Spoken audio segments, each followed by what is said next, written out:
project, and I'm working for him. And in fact, I have to admit that I've been working very hard, and Turo has been sort of giving hard deadline for me.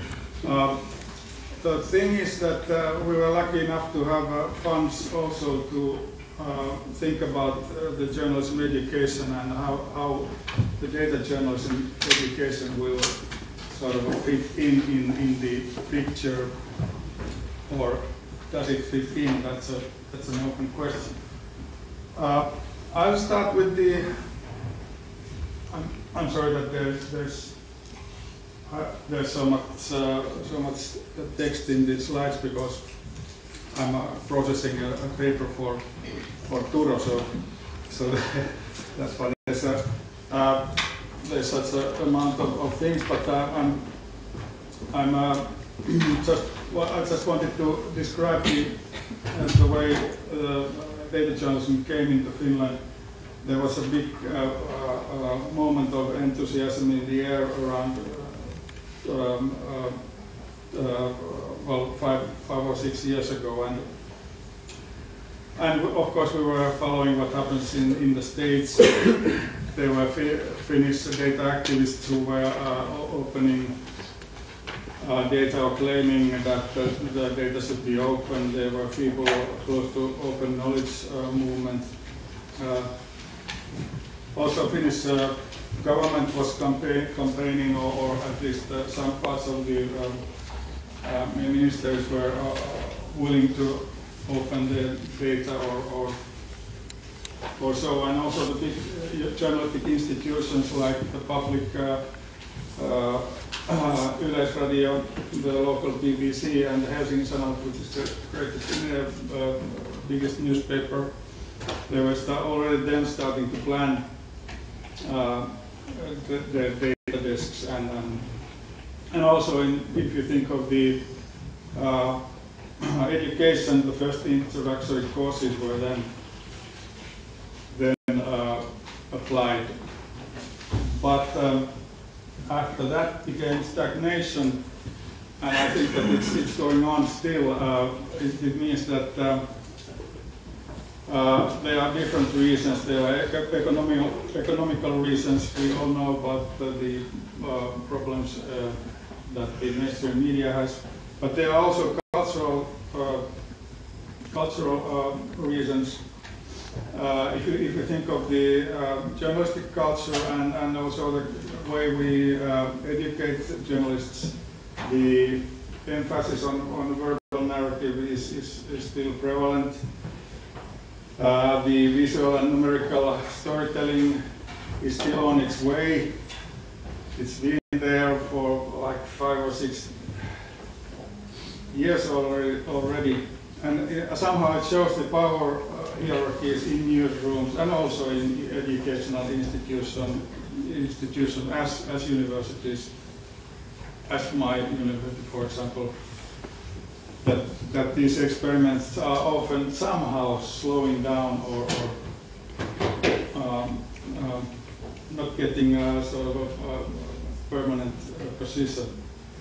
So nowadays the education is mostly still short introductory courses. Only few attempts to integrate data analysis into higher courses of journalism. In vocational training and on the media companies, some courses are arranged now and then, but still it's very few of them. I took a quote from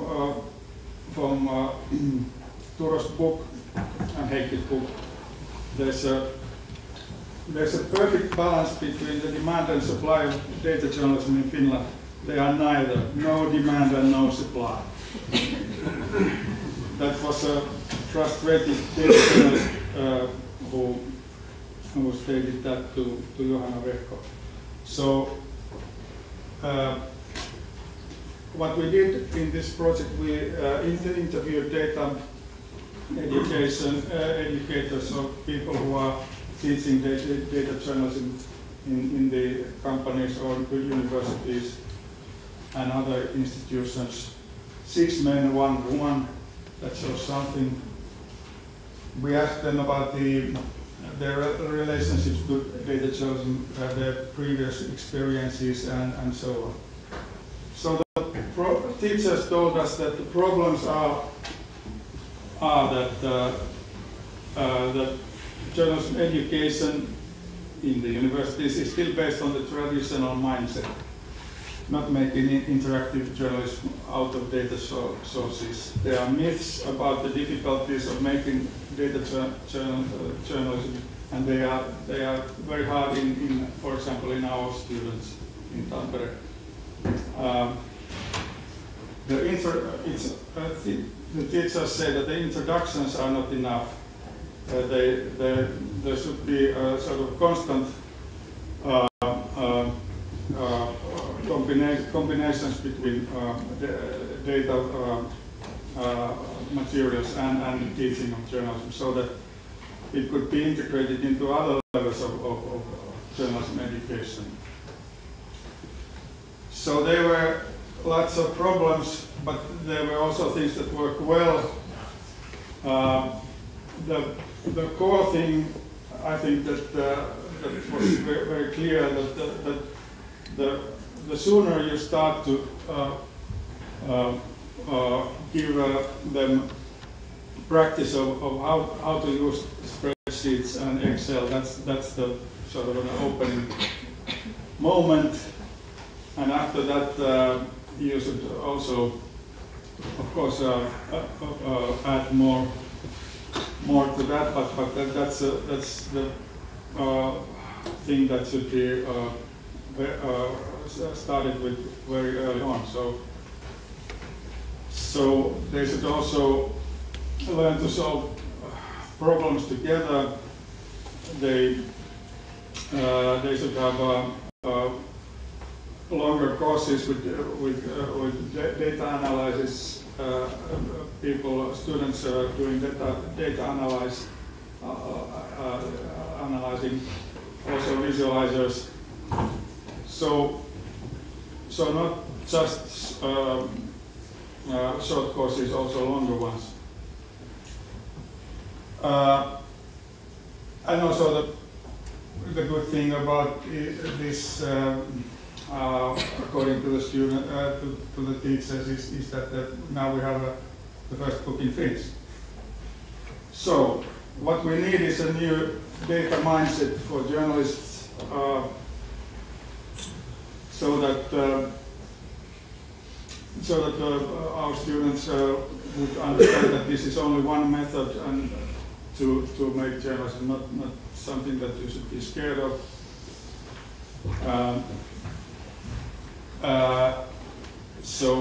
And all students should at least understand the basic of coding, and also journalism, of course, but some of them should also learn to code, and that's a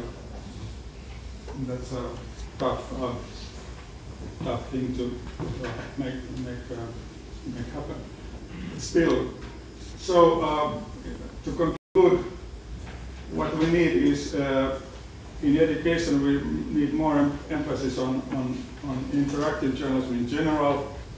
The mobile first mentality is of course crucial, but we should also create demand somehow in the media companies that they should invest in data journalism and hire data journalists. Supply is also important, that the institutions and universities should give more courses and more interdisciplinary courses also for advanced students. And to conclude what we are doing now, and I hope that you could help us, we are creating learning modules for making a data journalism. They are planned to be in Finnish, but of course if you have good examples or pieces of materials that would help in this, we would be really happy to give that, get them from you now. There is my my email address, and of course we can share those ideas also via Facebook group or whatever means we have. We have lots of means. So that was my speech.